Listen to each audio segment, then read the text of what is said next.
When a new MMORPG releases, the MMO community never fails to impress me on how much we eat up whatever new release is being served to us like the deprived individuals we are. And honestly, I can't blame them, seeing how the MMO market is currently. And I'm also just no exception. I did it with Throne on Liberty, I did it with New World Aeternum, and now I'm doing it again with Blue Protocol. Originally, Blue Protocol was developed by Bandai Namco, and it launched on PC on the 14th of June 2023, with a PS5 and Xbox Series XS release on December the 13th within the same year. Unfortunately, it only launched in Japan, and it didn't get to see a Western release that Amazon Game Studios had planned for it. The reason for its shutdown was because the game just didn't do well. It had hardly any content for players to engage with, despite being in development for several years. It was a good foundation, but foundations are just that. The building blocks to actually make a good game, but it isn't enough to actually make a good game. So we probably didn't miss out on much. So with that, we all thought Blue Protocol was dead in the water. That is until developer Bukuro, a subsidiary of Tencent, bought the game's license and assets and globally released the game on the 9th of October on PC and mobile, under a new name, Blue Protocol Star Resonance. And they even remade the game into an action MMORPG, when it originally was just an action online RPG.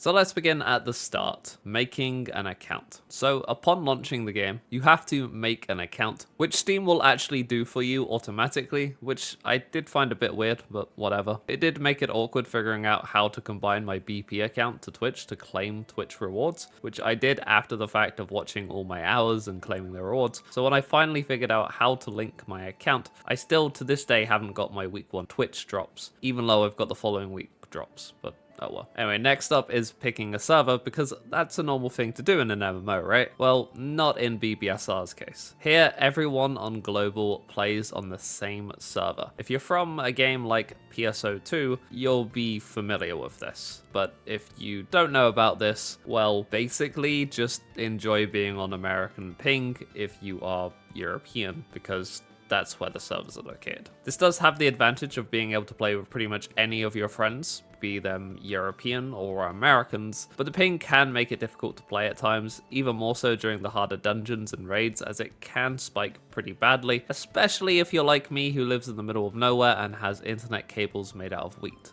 Either way, next up is the character creator, which is pretty good. There's enough sliders here to make an appealing character, but to be honest, that's kind of hard to mess up with an anime art style anyway. You can change your height, body proportion, facial features, hairstyle, makeup, all the things you come to expect from the character creation, with things like height and body proportion being a lot more on the rare side, so props to that. And you can also customize your hairstyle with a front, back, and even a cowlick if you so choose, which I found pretty neat. That said, in the character creation, there is no voice option. There is only one voice for the male characters and one for the female characters, and that is it. If you want to be a grizzly old man, then you'll be stuck running around with a young guy's voice. Or if you want to be a mature sounding woman, well, that's also too bad, because you're going to be stuck with a young woman's voice, which is a bit of a shame, because usually games like this have a few different options to reflect your character's personality or age through their voice. But admittedly, it is quite funny seeing characters be these old men have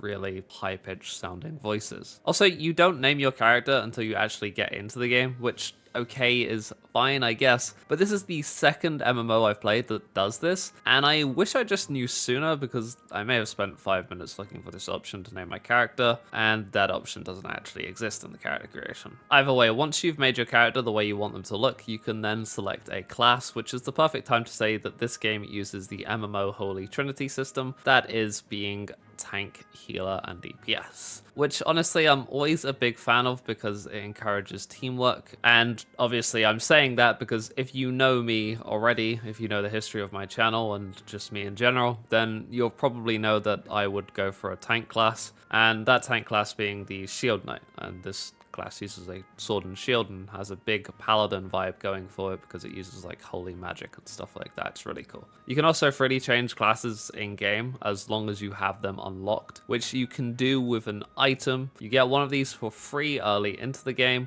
and then you have to buy the rest, but you can do so with the premium currency. So You can somewhat grind every class if you so wish. We'll talk more on the currencies a bit later. If you're familiar with the original Blue Protocol, you'll notice that some classes are either just completely missing or they've been renamed. So Blade Warden, which was the old Sword and Shield class, became Shield Knight. Keen Strider, which was the class with a bow, became a Marksman. Blitz Lancer, which was the class that used a lance, became Wind Knight, which is very Dragoon coded, and Spellweaver became Frost Mage, which, as cool as ice magic is, it is my favorite kind of magic. That said, it does kind of suck seeing something as iconic as a Fire Mage be completely absent. And while its nice Star Resonance did add more overall classes over the original, like Stormblade that uses a Katana Scythe, Verdant Oracle, which uses Chakrams,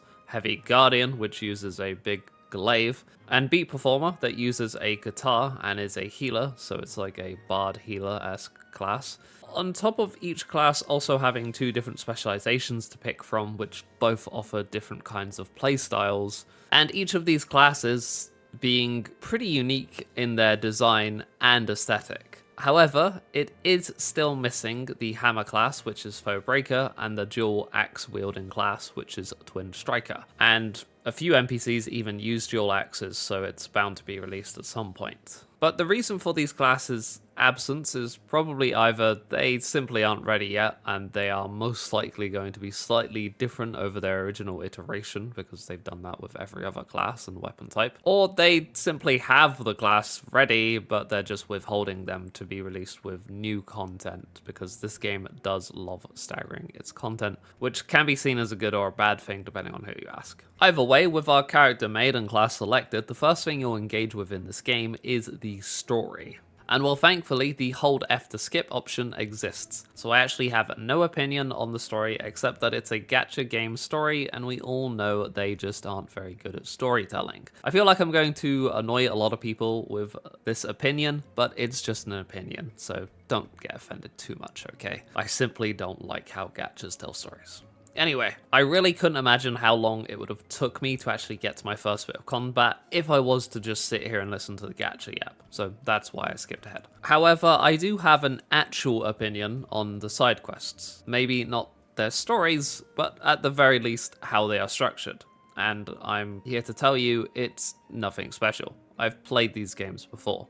Go to a place, defeat some monsters, yap to some NPCs, collect some flowers, etc. It's nothing to write home about, and no type of quest that you haven't seen before in another MMO or just an RPG. A lot of these quests aren't even important to do either, unless you want the reputation currency, but there are purple quests that unlock features and systems that are important to do. That said, the best thing about side quests is that they give you a good excuse to just explore the zones and play around with the game's traversal, both of which I'd rate rather highly. The zones are diverse enough for the game's launch. It's got some sewer systems, some forests, canyons, and an undersea lair. While the traversal is very vertical, it's got quadra jumps, it's got floating, wall running, dashing, and even flying, which if you've played World of Warcraft, it feels very much like that game's gliding system, but it's just not as in-depth, but it's still pretty good and fun to use and get around the place.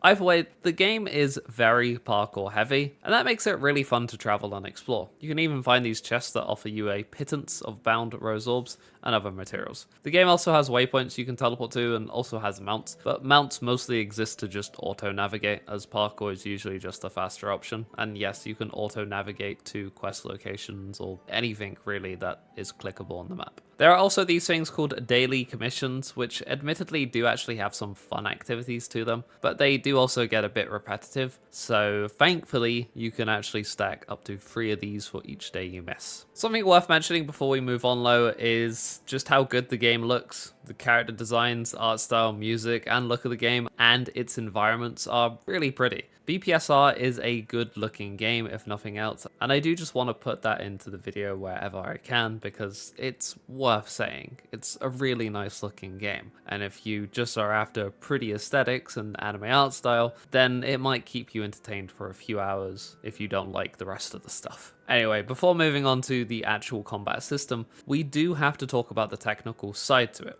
So each class has 3 fixed skills, a basic attack, a special attack, and an ultimate ability. We also get to pick 4 expertise skills, and these are skills we can pick and choose from a small selection to fit our playstyle. All of which can be further upgraded by either leveling them up, which just costs you bound Luno, a currency, again more on that later, or by advancing its tier, which costs advanced books, or skill books most people will call them. And these are very limited. Every week you can buy a few for some in-game currencies, but after that you can hope you get them from star chests, which are these daily loot boxes you get by completing daily activities. You can also get them from the mystery shop, which I'll probably talk about a bit later on. And you can also buy them from the player market. Now, these books are also class specific, so you might not even get the ones you need from star chests. Thankfully, you can pick the ones you need from weekly purchase, and of course, if you're using the trading center, then you can just buy the ones you need. Still, this system pretty much makes you want to commit to a class, as books are such a limited resource, and advancing skills does provide you a significant power boost. You can also convert free advanced books from any class into a selection box, providing 1 advanced skill book of your choosing, which is a pretty bad conversion rate if you ask me, but if you really want to be effective at your main class and up your ability score, then it is a quick way to get some extra advancements in. There's also no way to save loadouts on this game, which I feel I need to mention here. No way to lock gear either, so if you do switch back and forth between classes or even just builds, then have fun manually equipping all of your gear and reassigning all your skills and talent points. Hopefully the developers realize how painful this is and just gives us loadouts. Anyway, you can buy these advanced books from other players in the trading center, which I mentioned already, but I do want to go over that and all the game's currencies. So let's start with that. In BPSR, there are currently 4 currencies: Rose Orbs, Bound Rose Orbs, Luno, and Bound Luno, which is pretty confusing, so let's try and simplify it. Rose Orbs are the premium currency. You can only get these by spending $1. Bound Rose Orbs are the freemium currency, which you can convert normal Rose Orbs into Bound Rose Orbs if you wish. You can also get these just for doing daily activities, and the game does hand them out quite often. Even after maintenance, you'll probably get a few of these. Luno is the player traded currency on the player trading center. And finally, Bound Luno is the NPC traded currency, which is used for buying vendor stuff. You can also use it to upgrade your gear or level up abilities. Now, this might not entirely sound like a bad thing. It is a free-to-play game, and it does need a way to make revenue. But this is inherently pay to win, and I'm going to explain why. So on top of the game having 4 different currency, there are also these things called wishes, which is this game's gacha banners. This includes a cosmetic wish, a mount wish, and a battle wish. We'll talk about the battle wish later. Right now, I want to focus on the cosmetic and mount wish. So if you were to spend your hard-earned cash trying to roll for the SSR, which by the way has a hard pity of 80 rolls, which would cost you over $100, as the highest priced Rose Orb crate doesn't even cover enough Rose Orbs for 80 wishes. But anyway, if you were to spend over $100 on this wish, which I'm not judging you if you do, by the way, each to their own on how you want to spend money, that is entirely up to you. But either way, if you were to do this, you would have a ton of small cosmetic items on top of the SSR cosmetic that you could either use on yourself or you could sell it at the player trading center. And if you manage to sell it, you now have all the Luno you could ever need to buy advanced books, Starforged crystals, and reforging stones. Starforged crystals are used to refine your gear, while reforged stones are used on reforging gear, which I'll talk about later because that probably doesn't really make sense right now. But as you can already probably gather, this would give the player who swiped a significant advantage over other players. Additionally, you can just convert Rose Orbs into Luno in the trading center, because other people will buy those Rose Orbs, which will be turned into Bound Rose Orbs for them, which will be turned into just Luno for you. Either way, in BPSR's current state, pay to win isn't as much of a problem. It's there, and it does exist, but it currently isn't a deterrent to free to play. But as of the recording of this video, it's only been out for a month, and I can see this game having a similar situation to the likes of Lost Ark, where gatekeeping has a lot of potential to happen because the game uses an application system when applying for groups, and you can just check the ability score of players. And if you're familiar with other MMORPGs, then ability score is basically just your gear level or item level. Unfortunately, it is highly prone to being padded via other means, but we'll talk about that a bit later. Anyway, this application system could deter players in one of three ways. One, they just give up and quit the game, which is never a good thing because that's one less player in your MMO. Two, they spend weeks or months to catch up, and they do catch up and they stay with the game, which is good. Or three, they give in, swipe, and up their ability score to get into groups. It's a toxic system, and the only reason it's made in such a way is to create an environment where people feel forced to swipe or spend weeks or months catching up. Again, BPSR isn't currently as bad as Lost Ark, but it is there. The game does have catch-up systems in place though that allows you to buy materials you missed the previous weeks of the season, and it is really good at what it does. It helps players catch up, and you can buy dungeon, elite, and world boss loot, advanced books, Starforge crystals, reforged stones, and basically everything that is required to grow your character can be bought in this reclaim store, and anything that you missed from the previous weeks you can buy here. And all it costs is this currency called reclaim tokens that you can earn by simply playing the game. This is an absolutely excellent system, and I cannot give it any more props than it deserves because it's just really good. I wish a game like Lost Ark had a store like this because it's amazing. That said, I think this is only for the season, so once the season ends, I think it's going to be incredibly hard to catch up, or they have another system in place, which I really hope they do. Still, even with the reclaim store in the game, it does make me fear for a future where this does become a major problem, and it is worth some scrutiny as gatekeeping is a massive contributor to Lost Ark's decline, which is a shame because that game's really good. So if this game wants to avoid that kind of decline, let's hope it continues to take steps to help new, returning, or even casual players catch up, and pay to win is simply a way to just get a head start and not a necessity. I hate to say it, but pay to win is fine. I don't like it, and I feel free to play games can easily exist without it by just selling really cute and pretty cosmetics. But as long as the game doesn't force players into it and simply makes them pay to win just to be overpowered above the average player if they want that little power trip of theirs, then whatever. I couldn't care. It only becomes a problem when it becomes a necessity. As long as it remains not a necessity, it is fine. Anyway, back to the subject of the combat systems. You now know how upgrading and advancing skills works, but before we move on to the actual combat, and this might be a running theme of how much I delay the talk about combat, we do need to go over the talent system. So if you've ever played an RPG before, this should be familiar to you because it's just a talent tree. The first tree you get all the nodes in, which did worry me at first, but the second tree here is your specialization, and you get to pick one of two specs that your class has available, and it does slightly change how your class plays, and you cannot get all the nodes here, which is good because then you have to actually think about what you're picking and how it helps your build and equip skills. And I really like that. A lot of talents can make a significant beneficial change to your skills, and knowing those changes can help you get the most out of them. I do wish though, when you spent a talent on a node that affects a skill, the game would update the skills tooltip, but instead you'd need to find the description in the talent tree, which even if you were to follow a build guide, well, just like how reading your actual skill tooltips is important, it's also important to read what your talents are actually doing so you can make the most out of them. Anyway, you can obtain a total of 70 talent points, which you get from just leveling up, doing a talent training quest, and this involves defeating 50 enemies of one elite monster for each step, and completing these things called talent trials, which there are a total of 30 for each role, but you only need to do one role's talent trials to get all the talent points. And these trials are relatively easy. You'll just go in there and do an objective based on what role you've picked. If you're a tank, you probably have to keep aggro and stay alive. If you're a healer, you probably just need to keep your party alive. And if you're a DPS, then you just need to do DPS. Anyway, for each 3 you complete of these talent trials, you get 2 talent points.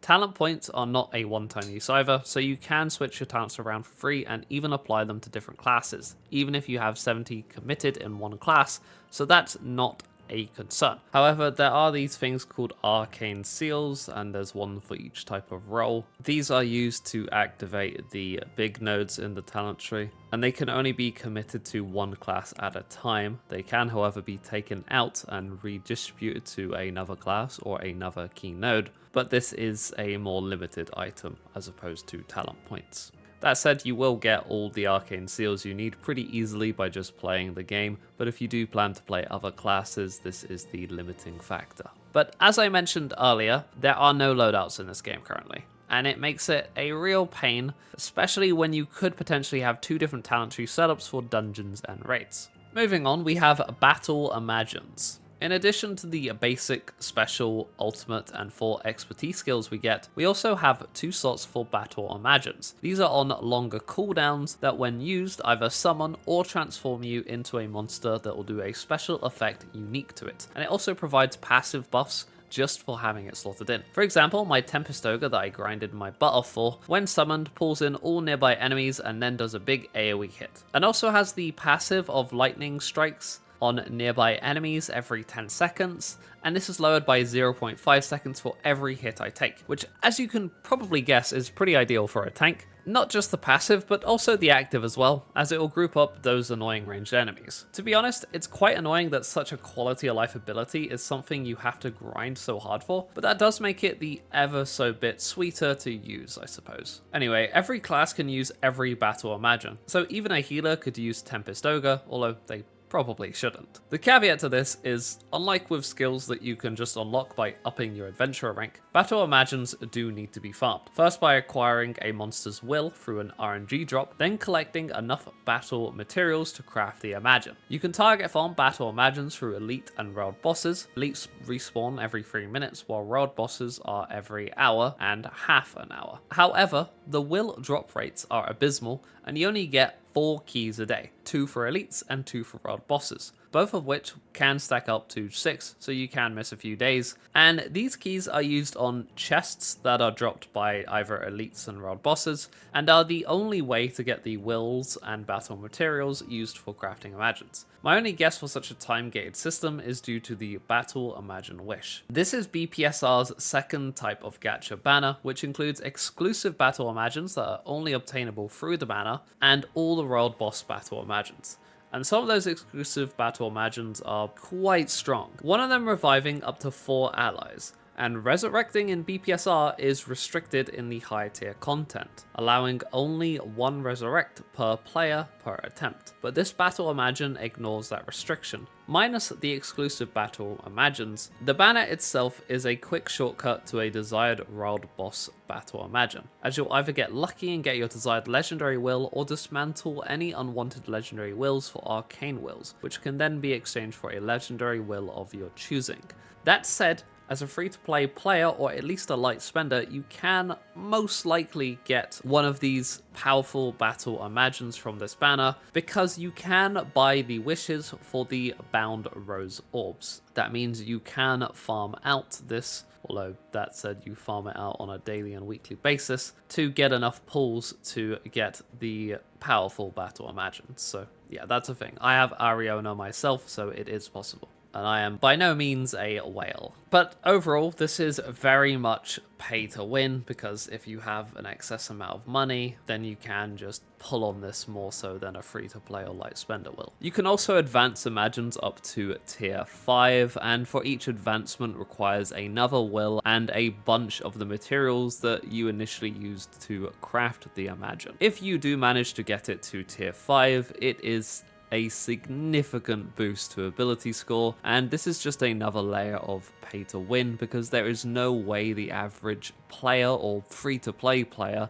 is going to have an Imagine at tier 5 currently. Only the whales will have this, making them significantly more powerful, and they'll never have to worry about gatekeeping at all over the average player. However, even the big spenders will have to farm the materials to craft the Battle Imagines, except they don't, because they could just buy these exquisite material select boxes which cost 400 bound rose orbs each, and you can turn unbound rose orbs into bound like we mentioned earlier. That said, this is a complete whale bait, and you'd have to have more money than sense to do this, and are much better off only doing this when you get the bound rose orbs for free. You're much better off filling out your monster hunt pages, as for every 6 unique world boss you defeat, you get an exquisite material select box. That's how I had to do it anyway, and it took a while, as I needed 15 legendary materials plus the Tempest Ogre Will, which took me a total of 90 world boss clears, which is a lot, but BPSR makes use of channels, which they call lines, and you can switch between lines from anywhere by just pressing P and hope that the line you're switching to, the boss hasn't already been defeated yet. So it does go by quite fast if you're good at switching lines efficiently. This hunting log is also pretty decent to do overall, because the more you do it, the more you'll get your hunting experience up, and that can provide a variety of rewards as well. And you can hunt normal monsters, elite monsters, and world bosses. There is no cap on this. You don't have to claim the chest to actually progress this system, so you can just farm this out if you wish. But what's worth mentioning here is that you'll see from the hunting log that the enemy variety, it's not anything crazy. You've got some boars, you've got goblins, yetis, crabs, humans, bugs, mukos, fish, and lizardmen. But for a launch game,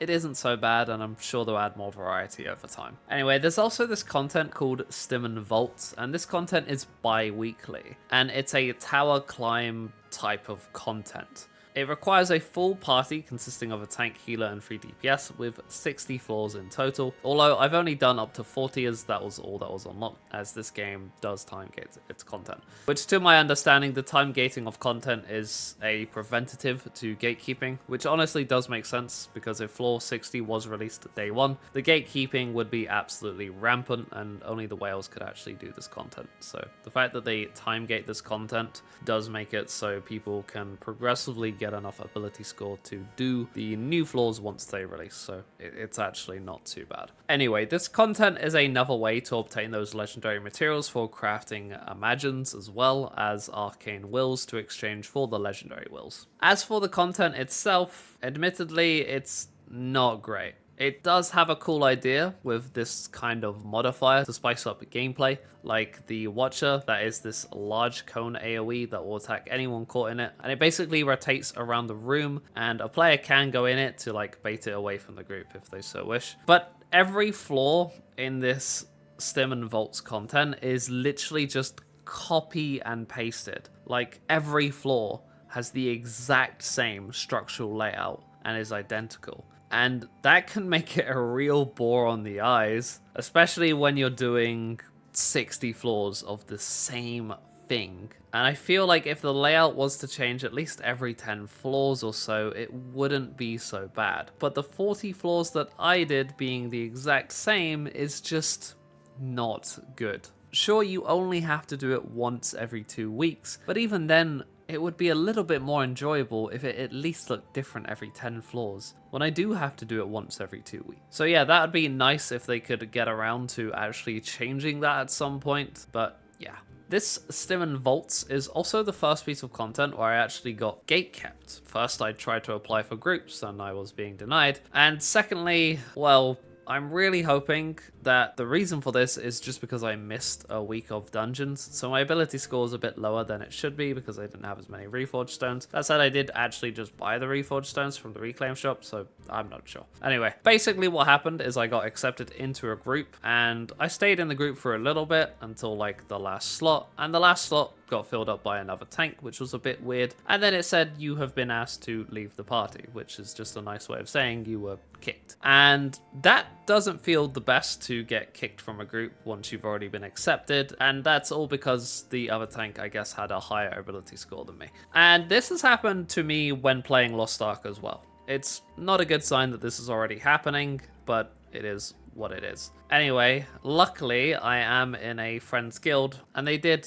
help me get through Stimen Vaults. But the problem is not everyone is going to be so lucky, and already seeing this behavior does not instill confidence in me for the future of its pug life. And as tempting as it is to blame the community, gatekeeping is a flaw on the game designer's part, and it absolutely needs to be addressed, and in BPSR's current state, it will only get worse. Again, it's not as bad as Lost Ark's gatekeeping currently, but it does have the potential to get just as bad, if not even worse, if nothing is changed. Gatekeeping pushes away newer or more casual players, the very thing an MMO needs to sustain itself. They cannot survive on a small niche community of elite players and whales. However, they can milk them as hard as possible before end of service. And ideally, I'd like BPSR to avoid this fate, because that's the fate Lost Ark is currently going through. A thriving community of all types of players is much better in the long run and will generate way more revenue than milking a handful of whales. Anyway,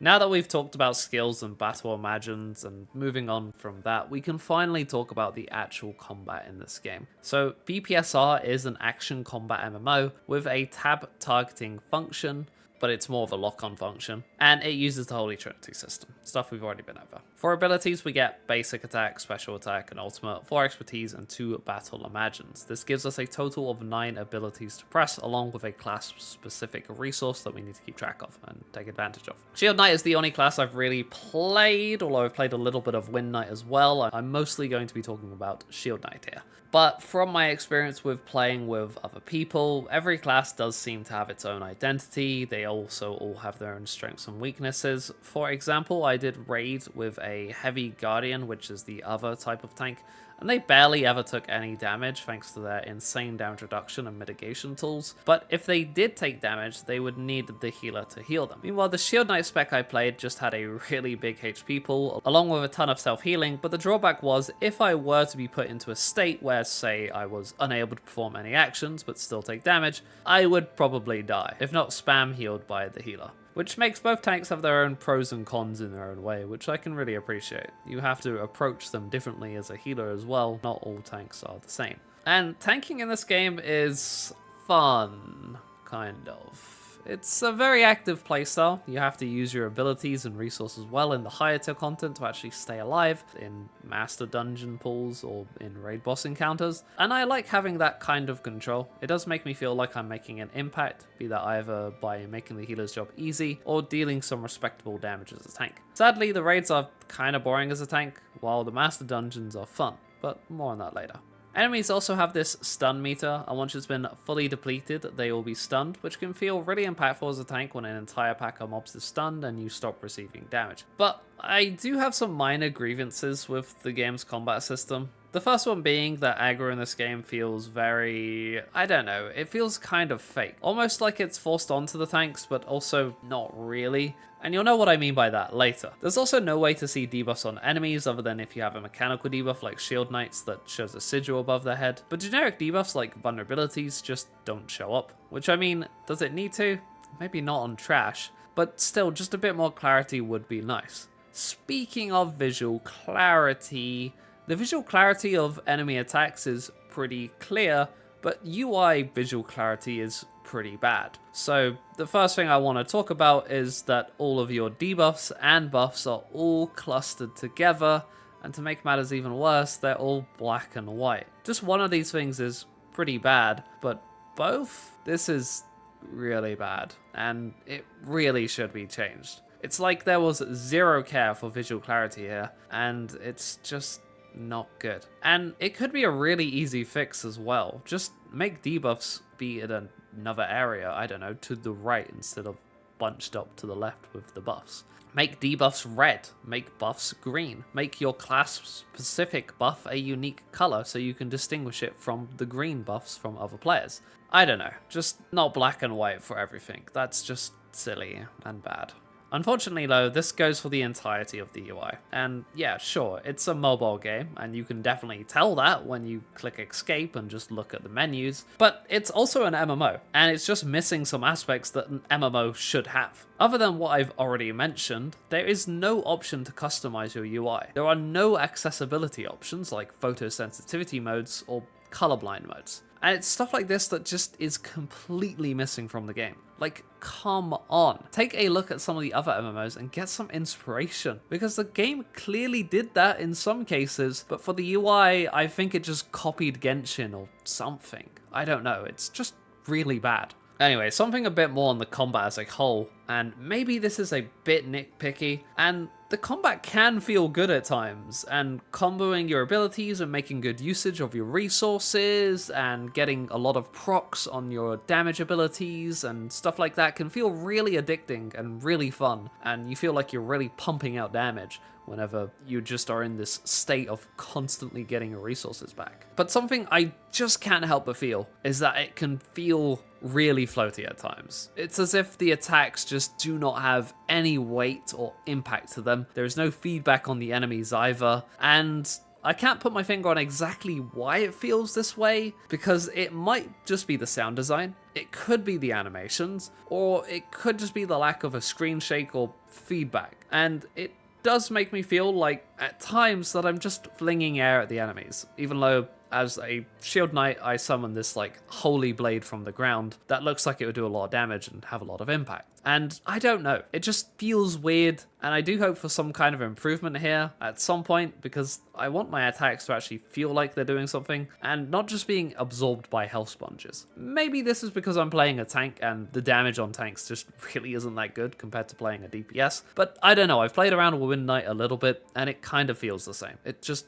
feels really light and weightless. But anyway, by now you probably want me to address the elephant in the room, because let's be honest, everyone knows about this being a thing in Blue Protocol, and that is the auto combat. And let me just say, yeah, it's bad. It shouldn't exist, but it is just inefficient to use. You're better off just not using it. But anyway, it is good for one feature, and that feature being AFK grinding, which I'll admit, it is a feature, so I've used it. You go to a zone, switch auto combat on, and then AFK for several hours. Come back later, and you're stacked with monster hunt log progress, materials, and seasonal enhancements. Those seasonal enhancements being this void residue that you can collect to upgrade your seasonal emblem, which gives you even more ability power. So it feels like an absolute waste to not take advantage of this system, because if I didn't, I wouldn't be able to up my ability score as much as it is now, and I'd be gatekept from doing content, even though this ability score is almost meaningless and just pad.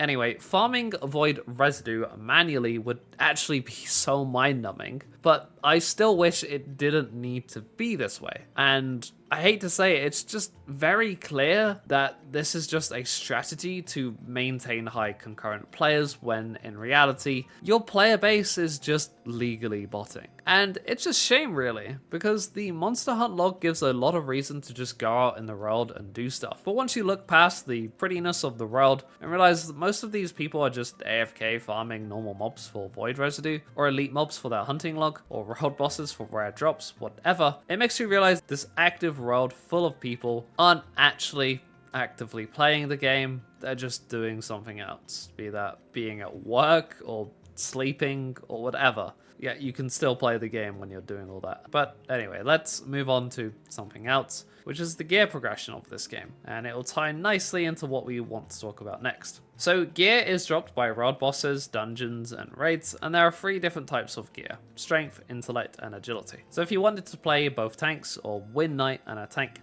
they all use the same gear. Only difference would be the substats, but different specs use different substats, and usually you can find 2 specs that overlap their substats, so you can have one set fit 2 classes. For example, I am a Shield Knight Shield spec, and I play a Wind Knight Vanguard, and they both use the same stats. There are also these things called modules. These are another type of gear you can equip to your character. There are 3 types of modules, one for tanks, one for healer, and one for DPS, but any role can equip any type of module. Each module has 2 randomized power core effects with a range of points to each effect depending on the type of module. Once an effect reaches a certain threshold of points, it upgrades to the next level. Overall, not a bad system, and it just adds a bit more customization to your character's build. Anyway, back to the actual gear. The first thing I want to do is farm a full set of gear at legendary rarity. Once that has been obtained, which can take a while depending on how much you spam a dungeon, there are a few different ways to upgrade your gear. First, reforging this requires reforge stones and has a bar from 0 to 100 called perfection. Each time you up the perfection with reforge stones, the gear's stats will increase and a random stat will be rolled. This stat is randomly rolled each time you reforge, and even when it hits 100 perfection, you can keep reforging it to get a desired stat. Stats in this game are rather simple, and for the most part the game will tell you your 2 best stats, but this can vary and sometimes your 2 best stats aren't actually the ones recommended. But you'll usually have 1 or 2 more other stats that you can benefit from. For example, as a shield knight I want haste, which increases my attack speed and cooldown reduction, mastery that increases my max HP buff and elemental resistance, and versatility that increases my damage done, reduces damage taken, and increases my healing output. The game doesn't recommend me versatility, despite it being a pretty decent pick. Anyway, once you have a piece at 100 and you have a desired random stat, you can move on to another piece, or if you're really unhappy with it, you can actually dismantle it and get all your reforged stones back. Which is good because reforged stones have a weekly limit on how many you can obtain. The weekly limit, however, is completely hidden, and the only reason I know there is a weekly limit is because of a food item that triples your reward for chaotic dungeons and mentions a weekly limit. You also get these alloy shards that you can trade in for purple gear, which isn't very helpful, but at the very least you can use them to get some weekly Luna. The next upgrade type is refining gear. This is a simple number go up for every refine level and requires a variety of materials, one of those being Starforged crystals. Unlike reforging stones, these are also subject to a limit, a weekly and a daily limit. For the daily, there is Unstable Space, which is just a boss fight pulled from a dungeon but made really easy and can be done twice a day. Refining also requires some life skill materials, which I'll talk about in just a moment, but the higher level refinements also have a higher chance of failure that you can currently avoid with blessing materials. It also refines the slot and not the actual gear piece, so you can safely refine, replace gear, and even swap classes and maintain your refinement level on those slots, which I think is pretty neat, and if you decide to ever build another class, that's one thing you won't have to worry about again. The last gear upgrade type is embedding, which allows you to slot in a gem into a piece of gear, increasing your main stat and secondary stat. You can even gamba this gem to be more powerful, but it does get costly like refining, and like refining, this costs life skill materials. So let's talk about life skilling. Life skills include mineralogy, gemology, smelting, gem crafting, artistry, botany, culinary, alchemy, and weaving. Mineralogy, artisanry, and smelting make gear refining materials. Gemology and gem crafting make gems to embed into your gear. Botany, culinary, and alchemy can create food and potions, and weaving is mostly cosmetic. The actual act of crafting and gathering is not really noteworthy. You just go to a crafting station and craft your desired item, while for gathering, you just find what you want to gather in the life skill menu, track it, and gather until you're satisfied with your haul, or you run out of focus. Sounds good. Well, about focus. This entire system is subject to a daily time gate.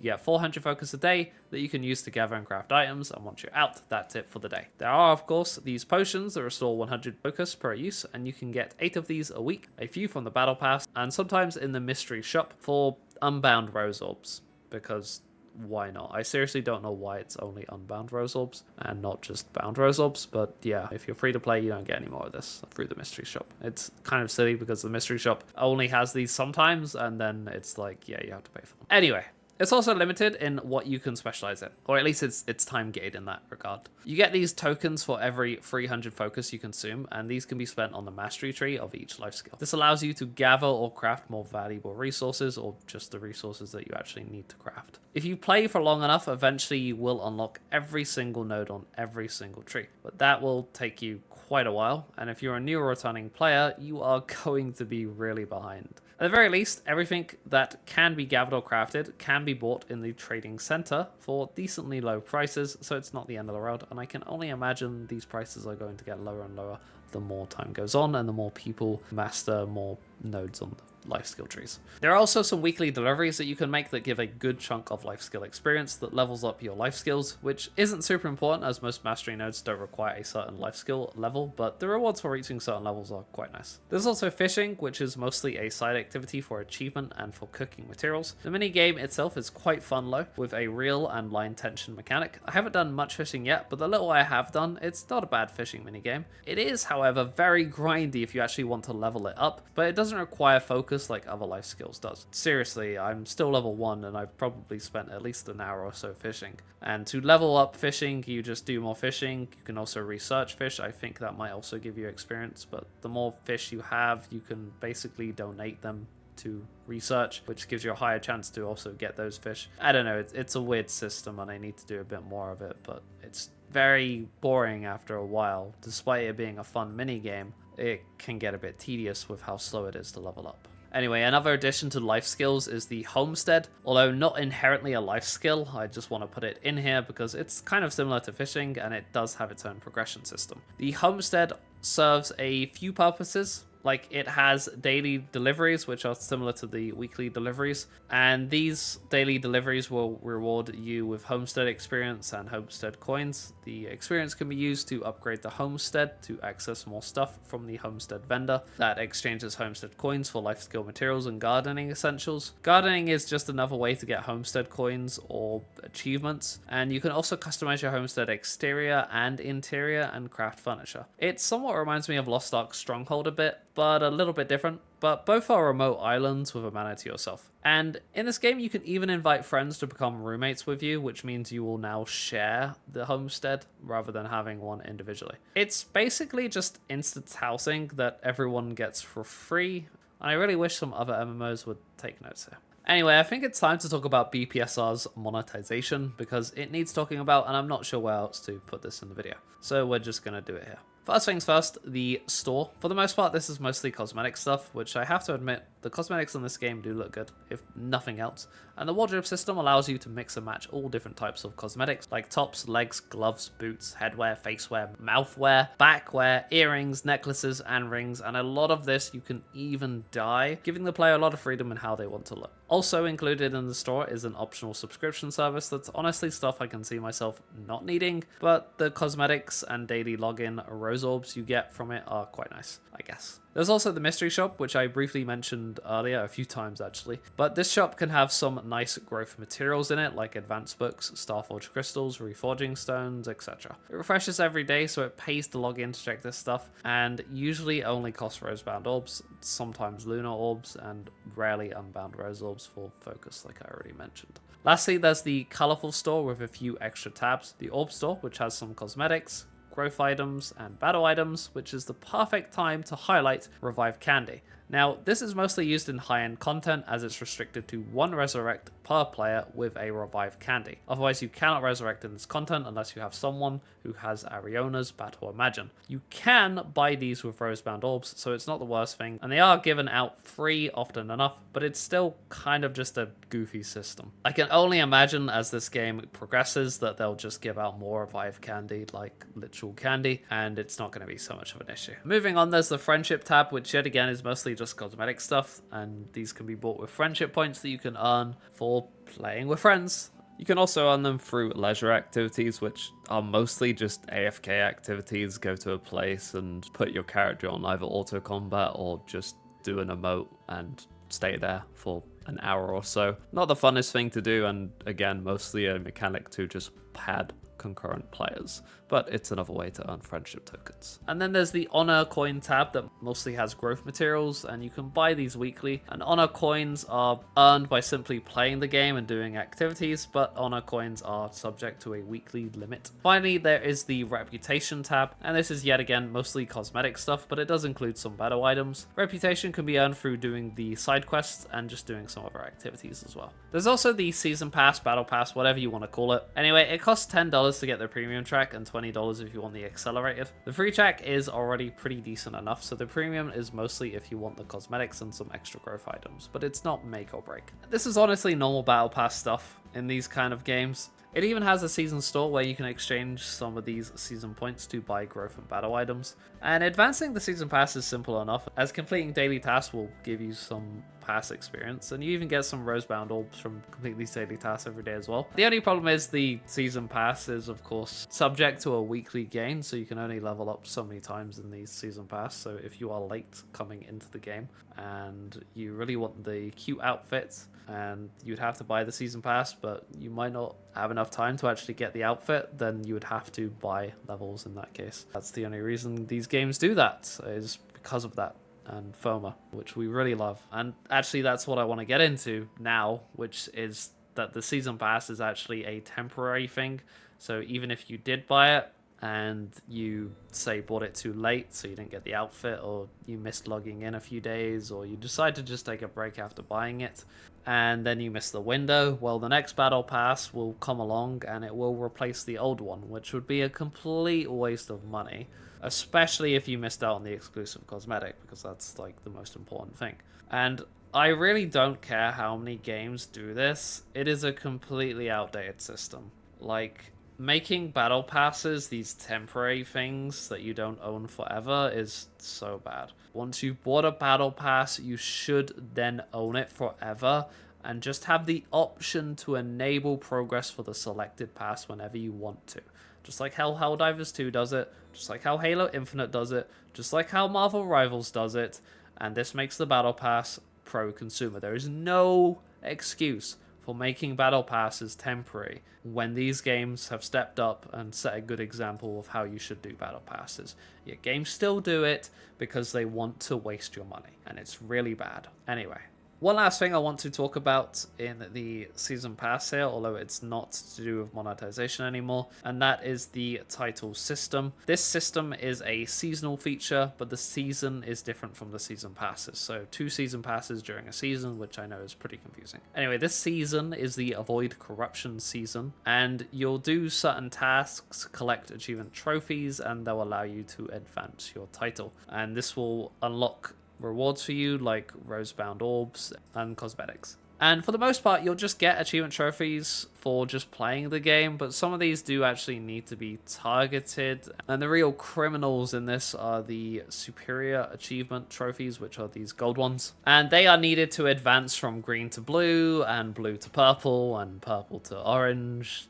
etc. And they are really specific and grindy to get. Some of them are just RNG, some of them are easy if you spend a couple $100. So yeah, it's not like this system gives you a power boost, although you could argue that with the rosebound orbs. But if you are a free to play or low spender, it might take you some time to get more gold trophies. I still only have a few, and I've played this game for quite a while now. Anyway, let's move on to the instance content of this game. So I've already talked about Stimen Vaults, so we're not going to talk about that. But there's also dungeons, raids, and world boss crusades. So let's start with the dungeons. So these include 3 difficulties: normal, hard, and master. Master is the hardest and the scoring mode, which I'll mostly be focusing on in this video when discussing this content, as it does offer the most complete experience. Most dungeons consist of mostly trash enemies with some small puzzles or events in between until you've defeated enough enemies for the boss room to open. Then the boss fights are relatively simple enough, but they do have some fun mechanics to them. For example, the Goblin Shaman at the end of the Goblin Lair has this phase where he goes invulnerable and summons some ads. And these ads will have shields above them. You need to defeat these ads, and then you need to pick up the shield from them for an upcoming mechanic. And this mechanic involves players bouncing an orb from a targeted player to another player to bypass the shield and hit the boss with the orb. Another fun boss is Tina, where you have to pass this debuff between players and not let it expire. If it does expire, it will just wipe the group, at least on Master. And I found that rather neat along with all the other mechanics going on. If you're familiar with Final Fantasy XIV and rot mechanics, it's a very similar mechanic to that. And then there's some boss fights that just are copy and pasted from other games, like the boss at the end of Dark Mist Fortress. This encounter has a stacking debuff that when reaching 100 will kill the player, and I want you to remember that every buff and debuff is in the same place, which is not ideal for this mechanic. But anyway, to remove this debuff, the party needs to interact with these purification devices, and this is a kind of unique mechanic. I liked it a lot. It's like not inherently original, but it was cool. But about halfway through the fight, the boss will transition into his intermission phase, and the tank will need to clash with the boss and spam tilde. Meanwhile, dark and light orbs will travel to the tank, and the party needs to intercept the dark orbs while letting the light orbs go through to hit the tank so they don't reach 100 stacks and dies. And the light orbs will cleanse them of all their void stacks. Anyway, once the party is successful in doing that, the boss will cleave the middle of the arena, which will give dark stacks to anyone who crosses it. And I think it's actually everyone. Even if you don't cross it, it just does a big AoE that gives everyone dark, so yeah. Anyway, it sounds similar to FF14's Susano fight, and I bet it looks similar too, because you'll be seeing footage of this as I'm talking about it. Because in FF14, the tank needs to clash with Susano's sword, while the party DPS downs the sword, and the other tank takes orbs to prevent them from reaching their co-tank. Afterwards, Susano cleaves the middle of the arena, which will sink players who stay in it for too long. And maybe I'm being too nitpicky here, because it does have some differences, like the cleansing mechanic, and clashing with a boss isn't the most original mechanic. Again, something like Lost Ark even does this. But the way this encounter is structured is like they asked if they could copy FF14's homework, and FF14 said, sure, you can copy my homework, just change it up a little bit. And the result being this boss fight. Now, call me a hater, but this is a weirdly common thing in gacha games. You might already get the hint that I kind of don't like gacha games already, but a lot of gacha games just aren't creative, and rather they just steal ideas from other games and hope nobody notices. My gacha hatred aside, tanking master difficulty dungeons is probably the most enjoyable yet frustrating tanking experiences I've had on this game. As a tank, you learn what you can and cannot tank, how much you can pull, how comfortable you are with your own survivability, etc. So setting the pace of a dungeon and having your own pathing that creates a smooth and fast run for the rest of the party feels really great. That is until you get some DPS player that simply does not care and will pull more for you, or will face pull packs that you're about to pull and they'll just die to their aura attacks. Which is honestly admittedly funny because they get what they deserve. And although I do not agree with the you pull it, you tank it mentality, I can't help it if a DPS pulls and instantly dies to the enemy's auto attacks because we're doing a Master 5 dungeon. And when a DPS just phantom dashes to a pack while mine is still on cooldown because I needed it for the other pack, and immediately face plants the floor, it is both frustrating but also kind of satisfying to watch. There's also a scoring system with Master Dungeons, so the better you do and the higher you climb, the more score you'll get. And other players can actually see the score, which is actually a bit of a problem because I've already seen people using this score as a way to dictate who gets in and who doesn't get into their parties. So another layer of gatekeeping, which is never a good thing. I can kind of see the initial intent of the developers just wanting a high score to be able to show off to other players, but it's just being used as another method of gatekeeping, which is pretty bad.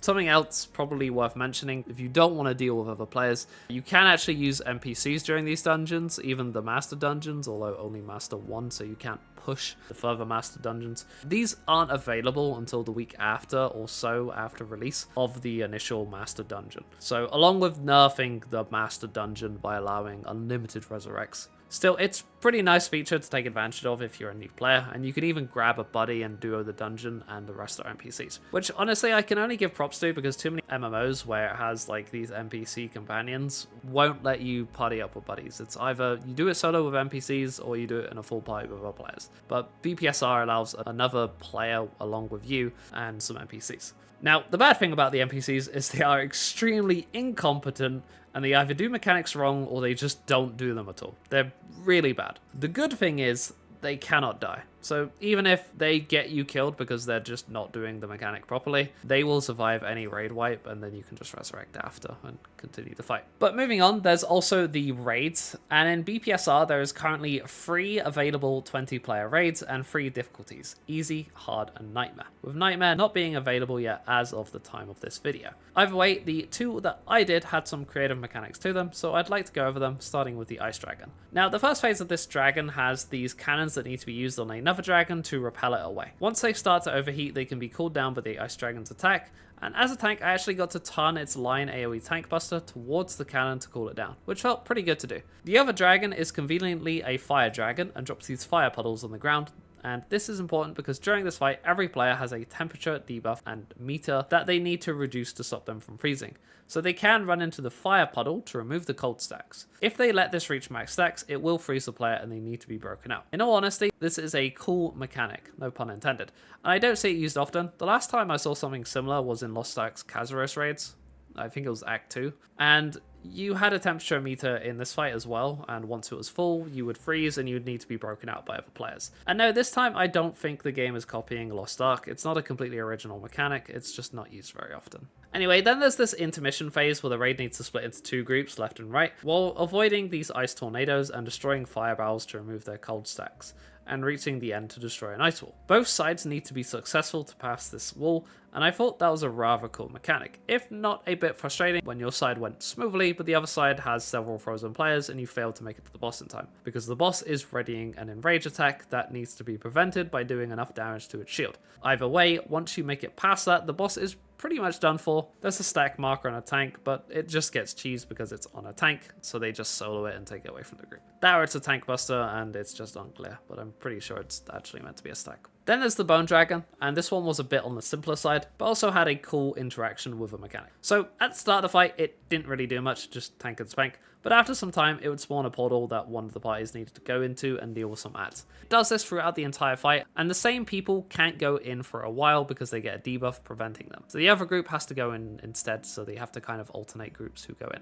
And within this other dimension, the ads need to be grouped up under a robot and then defeated, and then they drop these runes that need to be picked up. And this mechanic was honestly really cool. If you picked up a rune, you had to match it to the ones of the devices in each cardinal direction, and then use it towards that direction, which spawns a shield. The reason for this is because these devices spawn a laser wall, and if one of these is allowed to go through, it will wipe the raid. So it was really important the rune players knew what they were doing, which wasn't very hard, but it was a fun mechanic. Other than that, the boss just does some AoEs that need to be dodged by jumping over them and rotating around the room where it spins around. There were also some stack markers too that you'd split into party 1 and party 2, and sometimes one of the parties would have both the stacks, so one of them needed to adjust into the other group, which was pretty cool interaction, but I didn't really get to interact with this because I was the tank. We'll get into that in just a moment. But for completing each raid, you get some materials, a random piece of gear, and a currency called runic shards, and this can be traded in for additional gear pieces that come with a set bonus, unique to your class, with my set giving me more damage reduction and outgoing damage. And honestly, I'm a big fan of set bonuses, especially when they can affect your gameplay in a beneficial way. Overall, the raids weren't mechanically intense, but they had some fun and original mechanics to them, and this is where I said I'd mention it. It was kind of boring on a tank. The tank busters, they really hurt, and trying to actively stay alive through good skill usage was fun, but it doesn't really compare to the likes of FF14 or WoW raiding when it comes to what tanks need to do, because they actually actively participate in mechanics to clear a raid. But for tanking on this game, it kind of just felt like I was there to face tank the boss while everyone else had the mechanic to deal with. Sure, there were some things I could do, but it could have been so much better if tanks were actually involved in the mechanics. And it's a bit of a shame because tanking in Master Dungeons is genuinely good fun, because you're pretty much in control of how the dungeon goes. Meanwhile, in a raid, you're just the boss's punching bag. Like, it would be better off if there was an NPC doing this, because tanks just really don't do anything in raids. Anyway, the final piece of instance content is Rod Boss Crusades. Now, I really don't know why they're called this when they're actually just an instance raid, but they aren't the same as the previous raid. These are way more in line with, say, FF14's Alliance raids or WoW's LFR difficulty. The two current Rod Boss Crusades are the Golem and Rathalos. The Golem fight has a cool atmosphere to it. It feels like this big epic raid where parties need to split up and tackle different objectives, when in reality it's just a massive trash fight simulator. As you don't actually fight this big golem, you just fight trash to fire a cannon to damage the golem, and then when you think you're actually going to fight the golem, you end up just whacking this bull until it's defeated. At least the golem here is trying to actively attack you, but it just kind of feels, I don't know, anticlimactic? That's probably it. The other fight, Rathalos, is just a tank and spank fight, which is fine. There's some attacks to dodge, some mechanics you have to do, like floating in the air to collect these wind spears. But other than that, it's nothing special, which is again fine. These fights are meant to just be casual friendly encounters, and they do that just fine. I just wish during the golem fight you actually got to fight the golem. There's also this last piece of content that I do want to mention, and it was limited time, so it's not actually currently available, at least as of the recording of this video. And it was called Adept Trials. It was a roguelike mode where you would battle waves of enemies, trying to defeat as many enemies as possible within a time limit to obtain these coins that were used to purchase stat enhancements, passives, and actives, with each coin threshold needing more score. It was pretty fun to just see how overpowered all the classes can become in this mode. Sadly, it is now gone, as I've mentioned earlier, but I'm guessing this is just something the game will bring back every now and then, or it will become a permanent game mode in the future, who knows. Overall, the instance content in this game is pretty decent, but I just can't help but realize that the game doesn't really have that much skill expression. The mechanics are basic at best. Interesting, but basic, and there's definitely a right or wrong way to play the class and make your build. But if you've ever played an MMORPG before,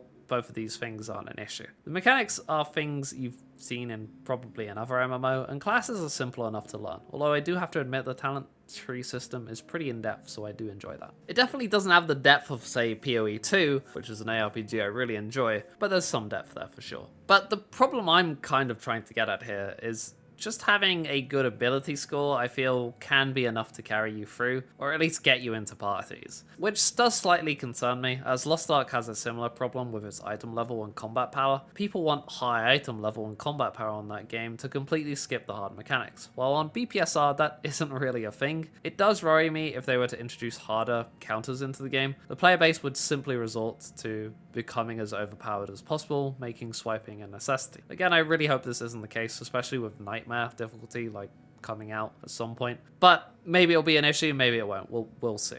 Another subject worth talking about in this game is the social aspects of BPSR, and it's good, mostly. Something I can appreciate about BPSRs compared to other gacha and free-to-play MMOs is everything you do on this game either needs to be done as a group or can be done as a group. None of that solo-only stuff. Okay, there is a few solo-only stuff, like doing the story is solo-only and doing your talent trials is solo-only. But those are one-time things. Once you've done those one-time things, pretty much everything else can be done as a group or with other people. And I can really appreciate that because a lot of games just have only solo stuff. Now, don't get me wrong, I am absolutely fine with MMOs having soloing be an option. But content exclusively being solo in an MMORPG still confuses me to this day. If anyone can explain why MMOs, especially the ones in Korea, have solo-only content when they're an MMO, can explain me the reasoning behind that, I would love to hear it in the comments below, because I honestly don't know. It really confuses me. It makes no sense. Why do you play an MMO to play solo? I don't get it. I want to play with other people. Anyway, as for the actual social aspects themselves, the game, of course, has a world chat, current area chat, guild chat, and team chat. And it even has a voice chat that I instantly muted. Honestly, it doesn't need to exist in an age where Discord exists, but whatever, I guess it's nice to have. Either way, the game also has a lot of emotes that you start out with, and you can even unlock more. And all of these obtainable emotes can be bought with the rose-bound orbs, or other in-game earned currencies. It even has pairing emotes like hand-holding, which is the first time I've ever seen an MMO have an emote like this, and it's really, really cute. And I can imagine they'll do other things like hugging and piggybacks and stuff like that. That would be great. There's also a camera mode. It's no FF14 G-pose, but what really comes close to that. It's decent enough, and it has a lot of options for configuring screenshots. You can invite friends to take screenshots with you, and it even has a selfie mode that you can run around with, and a combat mode for taking action shots, and a camera mode for taking scenic shots. Of course, the game also has guilds, which offer a lot of benefits for being in, not just for the social aspect, but also to obtain daily and weekly rewards. For dailies, it has daily check-ins and deliveries. For weeklies, it has the activity chest for reaching certain activity milestones, a weekly shop where you can buy all sorts of materials to help with growth, and guild dancing and guild hunting. Instance encounters you can tackle with your guildies every weekend on every day of the weekend for some extra rewards. Also, guilds are probably the most reliable way of doing any of the harder instance content on this game, as pugging harder content is kind of a nightmare. Most content has a recommended gear score that is way above what is actually required, but pugs will always ask the recommended amount or above, while guilds are more inclined to help guildmates below the recommended amount. Also, players are just really toxic on this game, at least in my experience, and that toxicity has actually never been aimed towards me. But I'm not one to just tolerate toxicity towards anyone in the group. Some people have way too much confidence behind their keyboards than they would in real life. But anyway, it's got me into a few arguments already. It's a free-to-play game, though, so there's no financial gatekeep, which, yes, is actually a good thing sometimes. Having a financial gatekeep keeps the bad apples out of the games, for the most part. Because most MMOs with a paid experience have a lot more of a tame community. More of the story, just join a guild if you plan to play this game. If not, seriously, good luck, because it's probably going to be pretty miserable. One last thing, the game's performance. It's alright.